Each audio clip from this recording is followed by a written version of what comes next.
the best guidelines to follow when it comes to feedlot beef farming. The best information what we should do when it comes to feedlot farming. Please share, like, and comment. Let's go through the few steps or few information we need to know before starting beef farming or beef production. Some they call it feedlot farming or the commercial way of rearing your animals for meat production. Let's go through a few guidance and see what we need to do before in before starting, while starting, in the process of beef management. Proper selection of the bull or proper selection of the cattle for you to use in feedlot farming or in beef farming. Mostly you have to select a bull or a cattle that is big in size, not a dwarf.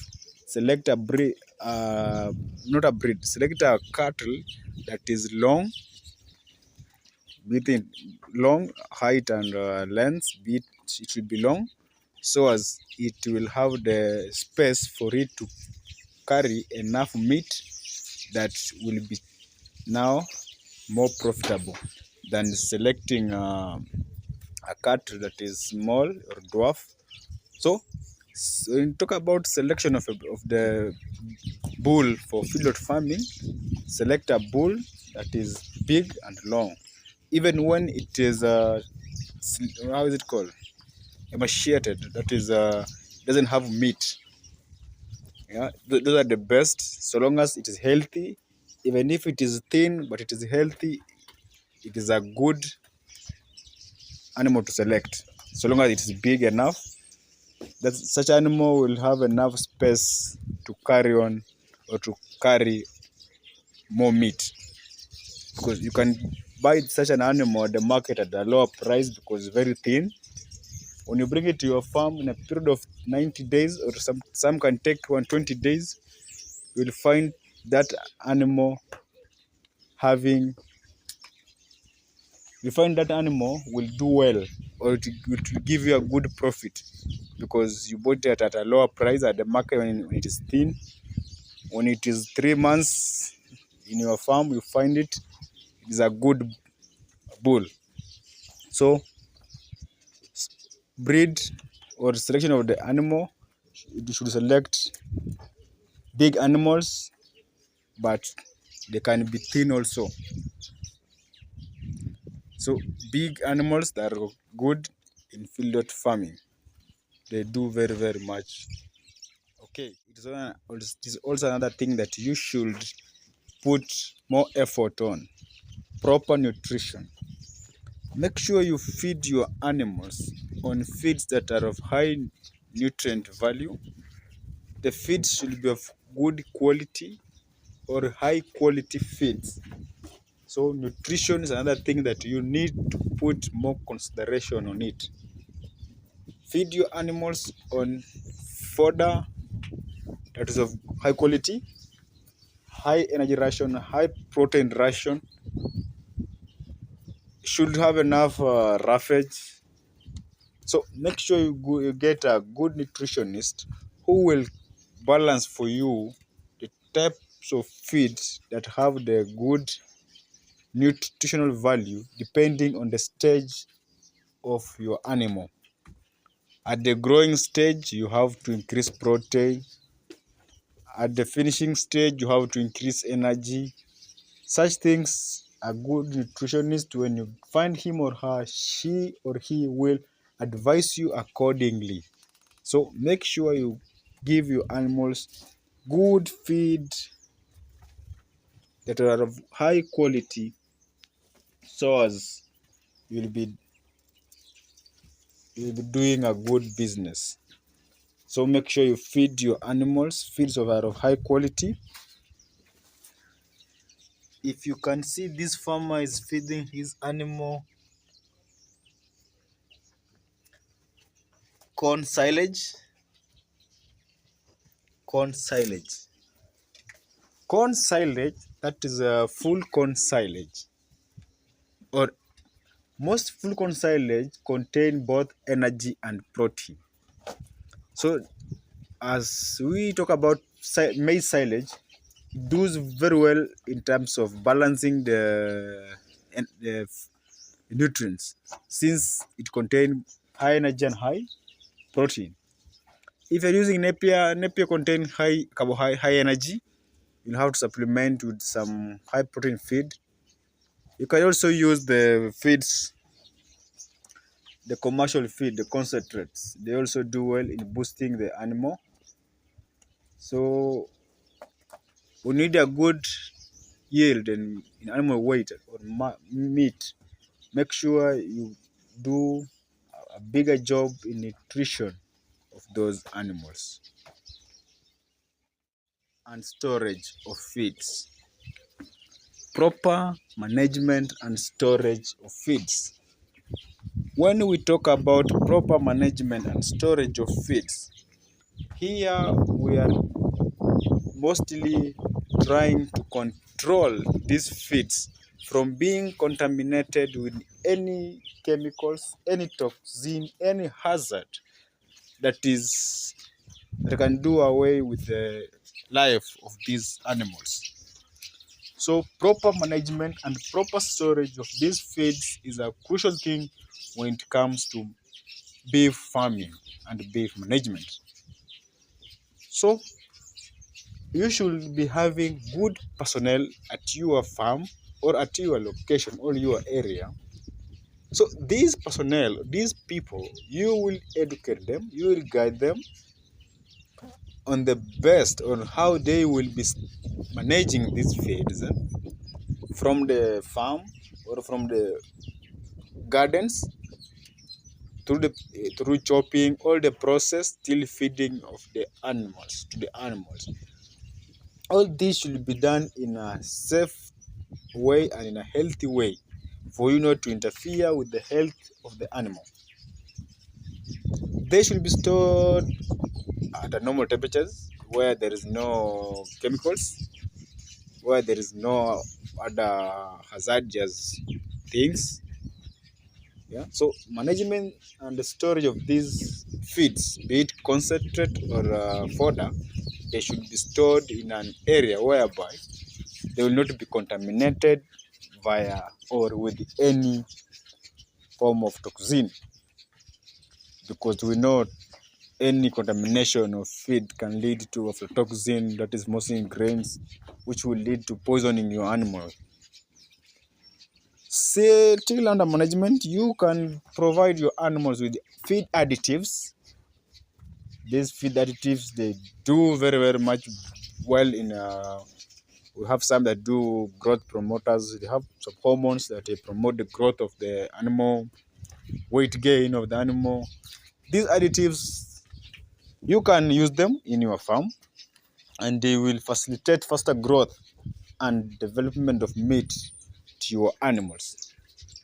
Okay, so you can use, we have different types of additives in the market. I can't say any because I'm not an ambassador of any, but mostly use the best feed additive that you will be advised by your veterinary. You will be advised by the agrovets where you're going to buy the feeds. Feed mixers, feed millers, they also can guide you on which are the best feed additives that you can add in your feeds to boost the growth and development of meat to your animal. All these, we usually use them when it comes to feedlotting your animals on beef farming. So management and storage of feed and feed additives, they do go hand in hand in beef farming or in beef. You should increase the feeds you are giving to your animal gradually.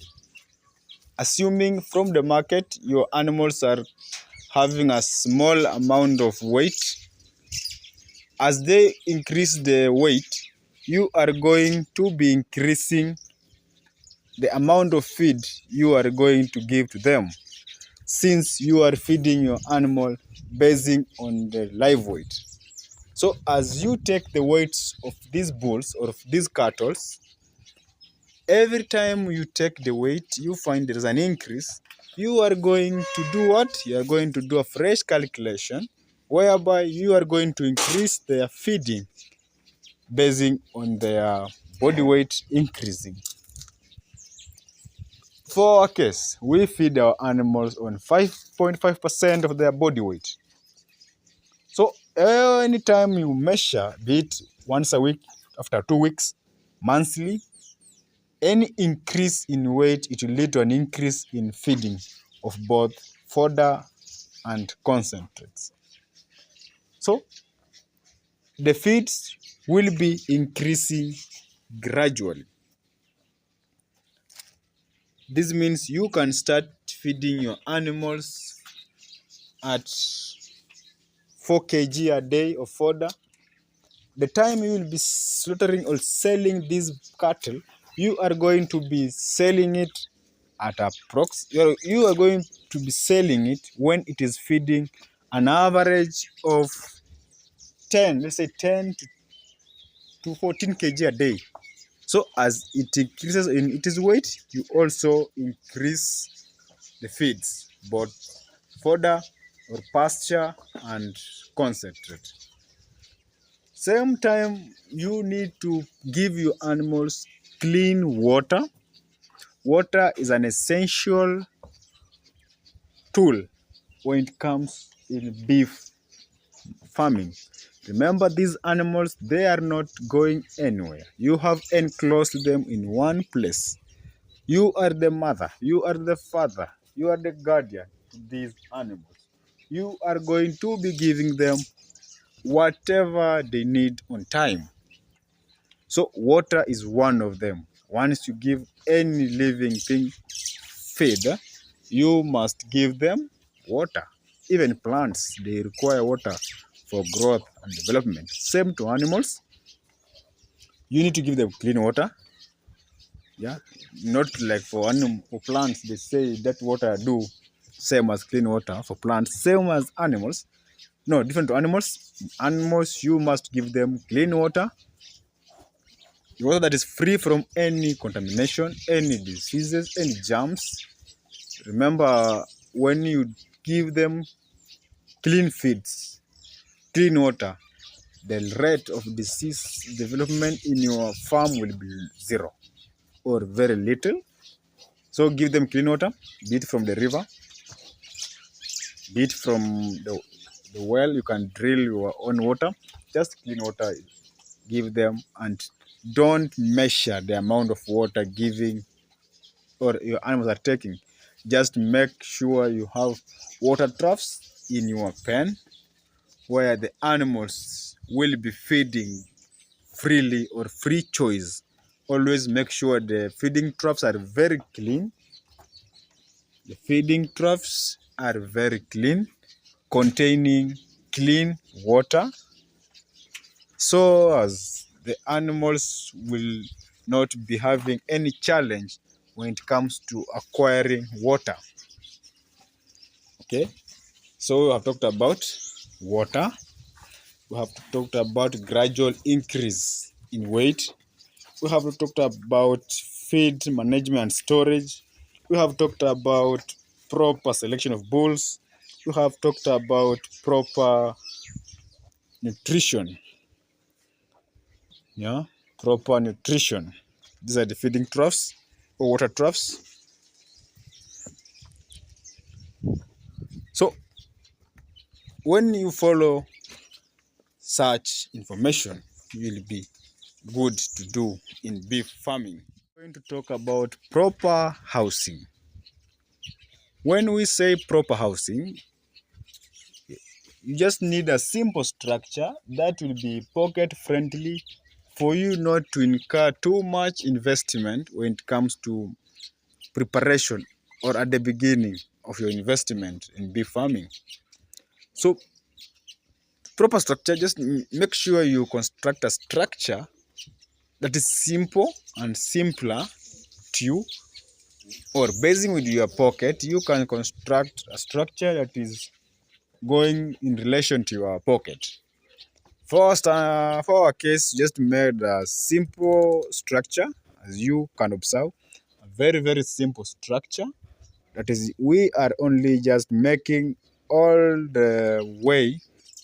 The pen is 12 meters by 10 meters, and it is a full all round blocks.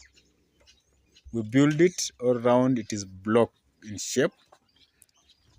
The side of 12 meters is where we have constructed what? The shed. As you can see, under the shed is where we place the door, the feeding trough. The door is just around 130 centi. Feeding troughs 1 feet. With it, the length, the balance of 12 meters, the length is feeding troughs. You just split either into 3 into 4. That's how simpler it is. The feeding troughs, we also made them of concrete with a small mystery plaster. Very, very easy structure that is very, very pocket friendly for a growing farmer or a starting farmer. That is a simple structure. On the other side, you place water trough. Also, you can make it of concrete or blocks and concrete. Waterproof it so as no leakage of water. This will make your pen to be dry. As you can see, my animals are very, very clean. No mud. Very clean animal because the floor of the pen is concrete and very clean. So, and the water troughs they don't leak any water to the ground. So the resting area is very clean, very dry. As you can see, no flies. Yeah, very, very clean. The animals are very comfortable, just sunbathing. So that is what you need to do. Make sure you just do a simpler structure. This is one of my structures. As you can see, one of my structures, I have more than 10 such pens. All of them are of the same size, same structure. As you can observe, same structures. The animals are just comfortable. The animals are just comfortable, same structures. Yeah, that's what we do. Same structures all through. So for starting farmer, just do a simpler structure. Don't invest in too much metal because they are very, very expensive. Yeah, they are durable. People say they're durable. Yeah, they are durable. But when you make a simple structure where the animals will not be interacting directly with the posts, as mine have set it, the animals they are only getting close to just the few. Just these are the running through. As you can see, this one here, this one prevents the animal from stepping in the feeding trough. This is the purpose of this. Just the head to feed in the trough, the legs out to control clean feeding area. The mud, this one prevents the mud from getting into the feeding trough. That's a simpler structure, very not too much costly. Okay, rough calculation, we can say these are this 1, 2, and I have 1, 2, 3, 4. I have 8 posts. A post goes at 200 shillings, Kenyan shilling, 200 shillings. So for 8 posts, that is how much? Less than 2,000. So just make a simpler structure and get the best or good breeds. As I said earlier, select the cattle that are big. If even they're thin but they are big, they will give you a good fetch of meat and good fetch of money within 3 months of time.